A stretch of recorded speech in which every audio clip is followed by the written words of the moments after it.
do was tell you the story of how we came about, what we created, and what I think it may be interesting to you as game developers, people who are passionate about this topic, and more importantly, how you can replicate this on your own. As I listened to all the keynotes earlier, they talk about all these big things, and personally, on a couple of the examples, I'm like, wow, that's really cool. I'd be really excited to see that, but the how do I do that? How do I make an augmented reality game? How do I take these games to the next level? And really, I just wanted to share with you a couple items on what we're doing now that you can do now pretty easily using Watson in a game environment and some of the results you can get. So I titled this presentation, Are You Mad? Because one of my favorite movies of all time is Back to the Future. And I love Dr. Emmett Brown. And to me, he is the quintessential representation of a mad scientist. And we think, I started thinking about this, and I see consistently from Dr. Frankenstein to Dr. Emmett Brown, mad scientists are kind of portrayed in the same fashion. White lab coat, wild gray hair, some sort of protective eyewear, and they're kind of zany, kooky social outcasts. And as I thought about one of my favorite heroes, Doc, what is it that the mad scientist really represents? If you look at it, it's passion, it's focus, it's experimentation, and a dedication to their craft, to keep trying and pushing the envelope on what's possible, working through the scientific method, at repeat till they get the results they want. And that level of dedication and focus, isn't that what we're looking to replicate with students, with employees? How come we're not putting this character on a pedestal? And how can we become more like a mad scientist? And the reason why this is because, and I talk to, in my position at IBM, I get to talk to a lot of chief learning officers, people in charge of talent development, talent management, big corporations across the world. And I kind of joke with them, only half-heartedly, well, do you want to say you're training your employees, or do you actually want to train your employees? And most of the time they kick me out of the room, but it's an honest question. And one of the things I think educational designers get wrong, specifically in the corporate environment, is that they make the assumption that when they develop educational content, that you're going to pay attention, that you're going to sit down and you're going to focus on this learning module they created, and you're going to read every line and soak in every aspect of text, and then you're just going to click, you're going to really think about choosing B over C as that multiple choice quiz progresses. And, to me, it's learning in the traditional sense isn't designed for the new normal, which is you have to win the war of the eyeball first. And so as I wanted to share with you just at a high level of how this relates to games and what we're doing about it. And my point is that you may be saying, Porter, I'm not a mad scientist. I'm not even a scientist. I'm in business. I'm a student. My point is it doesn't matter, because it really is becoming easier than ever for you to get access to the data like a scientist and start working with it. And the core of my presentation today is how games are that sandbox for experimentation so you can become your own mad scientist. So, we all know that games create focus, and that you're willing to dive into an experience. And with that experience, you're motivated to take on certain tasks that you may not otherwise seek out to accomplish. Now, here's the cognitive part is where I want to start introducing you to. So basically what a cognitive system is a way for you to crunch large amounts of data and contextualize it for a non-data scientist. What if within an organization, it wasn't the team of 10 data scientists crunching all your organizational data, but you could put that out to all your employees, all your students, so they can interact, play with it, try to discover insights with that same data. And that's what Cognitive and Watson is trying to do. And I'm going to go into a little bit more detail about exactly what that looks like. But more on the game environments, we know that games are great at explaining complexity. For anyone who here is a Sid Meier's fan and played Civilization, I love that game because it starts you off so simple. And over time, you begin to manage this whole world that would make no sense to someone who'd never seen Civilization and was looking over your shoulder. They would never get how you could manage such a vast world with so many decisions on a per-turn basis. But that game gradually scales you into complexity, and you're able to survive, thrive, and even have fun in that environment. And I hear so much in the educational space that they want to simplify things. And I say, well, you don't need to steer away from complexity. You just need to scale someone in. And also, what games do better than any other medium is they allow you to experiment. In the business world especially, anytime I hear a manager say it's okay to fail, oh, I get nervous. They're not really saying it's okay to fail. Maybe very rarely they are. But they're saying, we want you to come up with ideas, and when you come up with one, make sure it works. Is that really experimentation?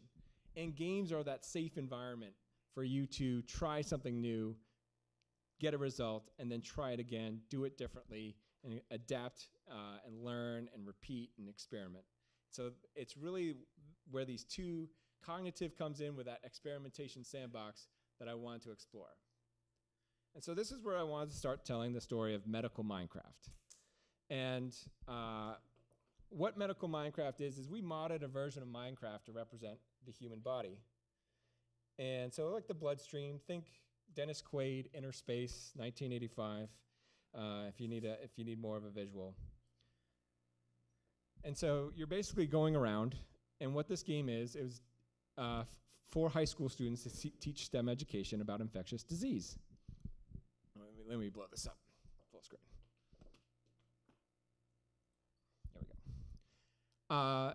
And so the kids were really excited about, when you tell them it's Minecraft time versus science time, the reaction is completely different. And what they're doing is they're going around the bloodstream, and they're trying to collect vaccines, but then they're going to come across diseases such as measles and malaria. And they say, well, I don't know about malaria. What do I do here? How do I get this right? And that's where we injected Watson. And not just any Watson, Watson Medical.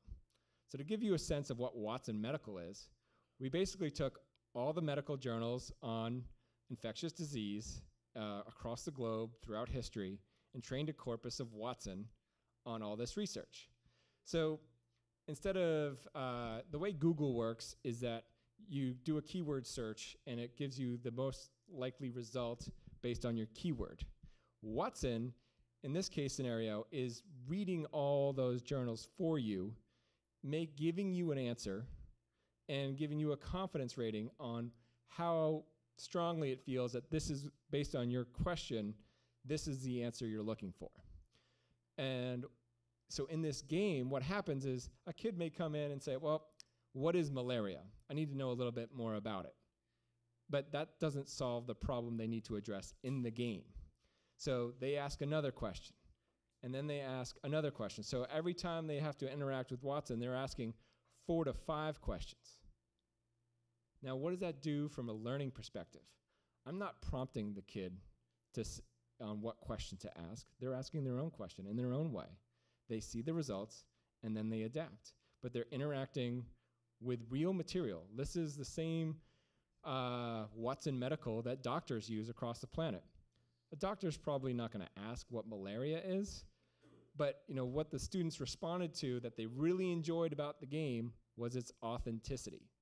So if a student really was into it, they can ask, well, what protein configuration is going to be the most effective for mosquito repellent to prevent the spread of malaria? They can go to that level. And, it's really a way to quickly disseminate a lot of research and constantly refine that question and answer experience at their own interest and their own pace.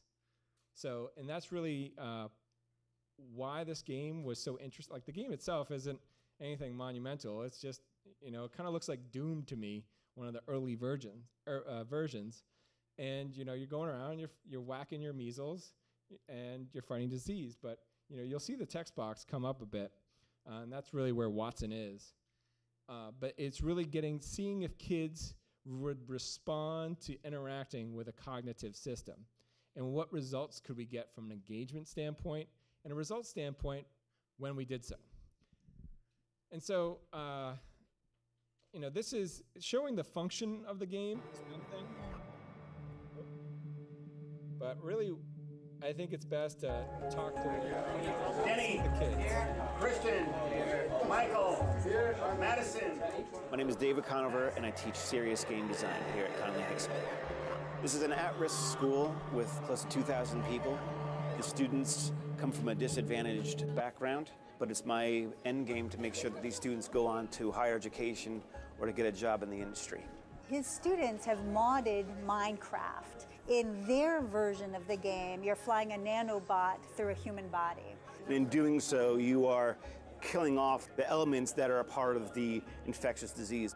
And what was really interesting, and the reason why he reached out to me, was because he wanted to integrate the entire game experience with IBM's Watson. Watson comes in and interacts with the student's game.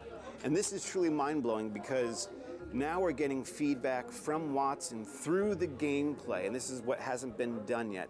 And this is what's truly significant because we're bringing cognitive computing into game design. We actually have developed a game development ecosystem on our platform as a service, on IBM's Bluemix. And so what we did is we started to work directly with this particular class, giving them a recipe to follow with regards to not only how to stand up an instance of Minecraft on Bluemix, but also how to integrate it with different services available there, including our Watson services.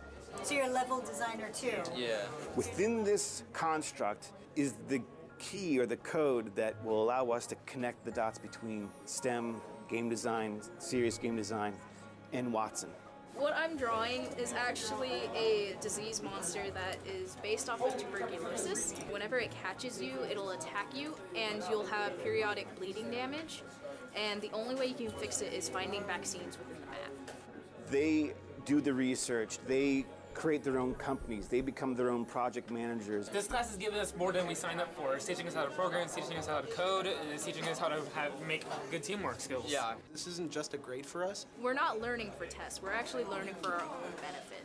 I want to become a writer or a coder. I want to be in the group that makes the good product that really gets people to enjoy what we're trying to do. This is a path that could lead me to exactly where I want to be. Art is a big part of me, and I express myself in art in a lot of different ways. You can just create entire worlds for people to explore, or you can create little tiny stories for them to enjoy. They are seeing their research come to life through their game. And once that happens, that's when full immersion takes place. That's when full engagement takes place. And that's the dream of every teacher, is to have that engaged classroom. I do want to see one day that a game comes out that has one of my drawings or one of my ideas in it, and to just see other people enjoying it. I think that would be just the greatest feeling in the world. And I think this is just the kickstart. This is just the beginning.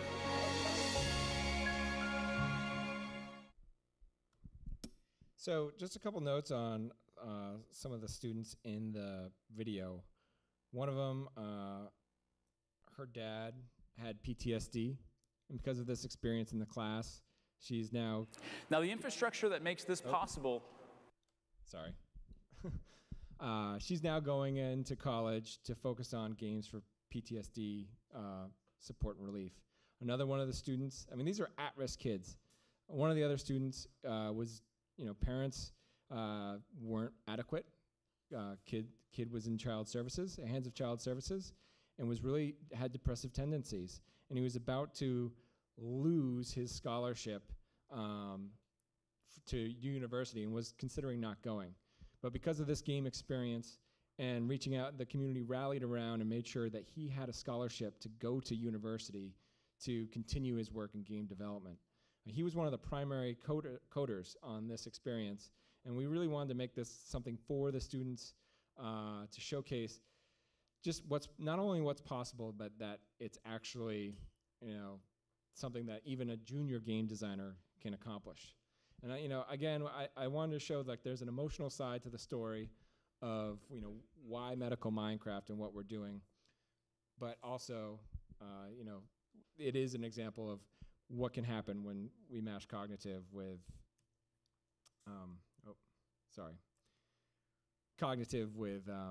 games itself. Now, when you talk about your need to change the world and games for change, what better example could I give for games for change than a zombie game? This is transformative stuff. So Plight of the Zombie is really just a simple maze game, but what we're doing is we plugged the game metrics into Watson, and then basically what we did is created real-time play balancing to generate the next level based on how you played the game. So if you're a Pac-Man player and you just did the cherry level, well, after 5 levels of Pac-Man, I can auto-generate exactly what level is going to be next for you based on how good you are at Pac-Man. And in the entertainment games world, this is a really important problem because optimization. If you're doing a freemium game, every level is of critical importance because if you lose your player, then you could lose them for life. And it's, each interaction, how do you keep them engaged? Appropriate level of challenge.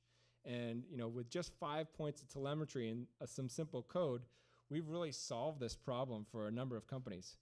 So, I hate showing code at presentations, but this is all the code you need to play balance your experience. 22 lines of code, and then you can be auto-generating levels based on how an individual is playing your experience versus what your game designer is in a dark room thinking is the right level progression.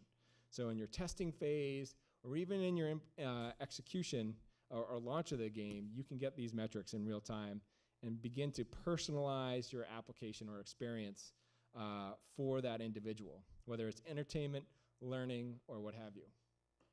And this is really representative of the work we're doing in Sesame Street. So Sesame Street, they're focusing on pre-K education. They're really trying to ascertain lots of different things about the learner, and how do you quickly learn about that individual student and make sure that they're remaining engaged and optimizing that learning experience. So we can see, we're using this to say, make an assessment on, okay, what's their reading level? How can we tell? What is their character preference? Are they an Elmo, a Cookie, or a Grover? What do I know about their spatial reasoning? How do I know, how adept that they are clicking through the screen? And now I can take all those different metrics and auto-generate, using Watson, the exact custom level for that student.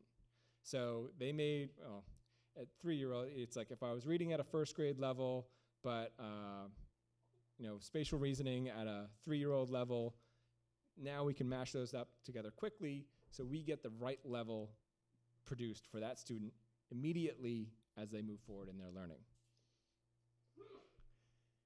And a lot of this is saying, okay, this seems hard.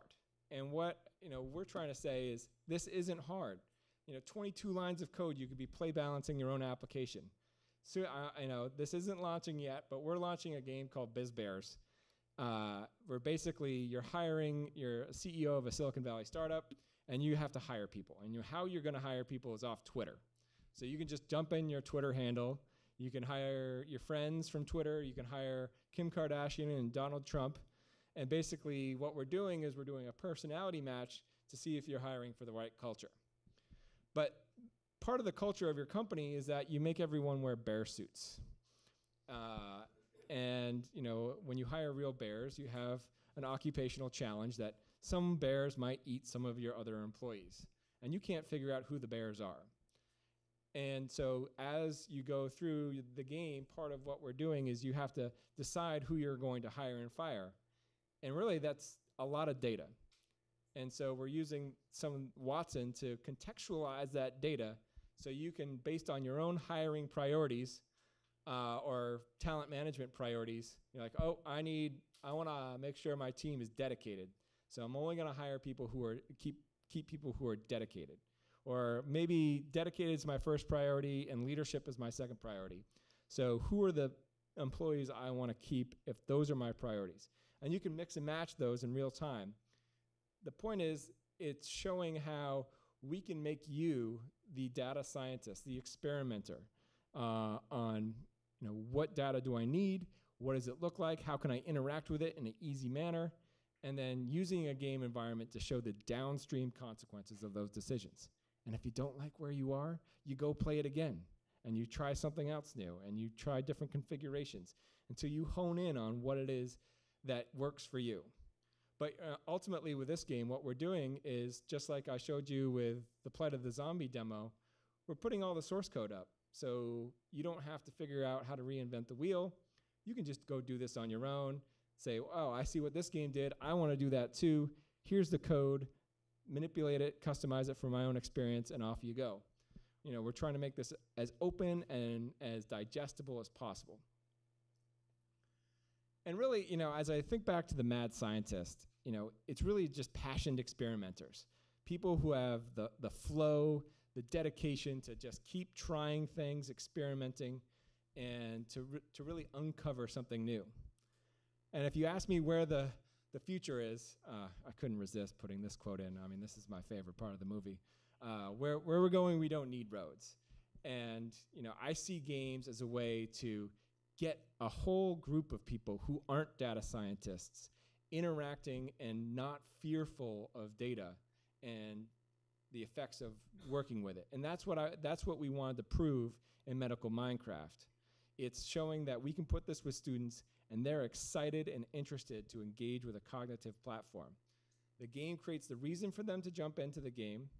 The Watson makes it easy for them to access a lot of data and then get back to the experience that they enjoy. And we can make this any sort of data, real data about sustainability, energy usage, the economy, policy. You can, what you can do when you're working with real data really starts to open up a lot of options from a change perspective. I always think of policy games where, instead of our politicians just thinking 1 or 2 moves ahead, what if we could get them to think 4 or 5 moves ahead and what that would be like? And that's where the game environment comes into play, and it's how can we begin to make that data accessible to large numbers of people who aren't experts in this. So I think that's all the time I have. Thank you all for coming. It's wonderful to have you. I'll be around, and as always, keep gaming, and I'd be happy to answer any questions you have. Do we have time for questions or no? One question. Who's got it? Anyone? All right. So you can find me afterwards. Thank you, everyone.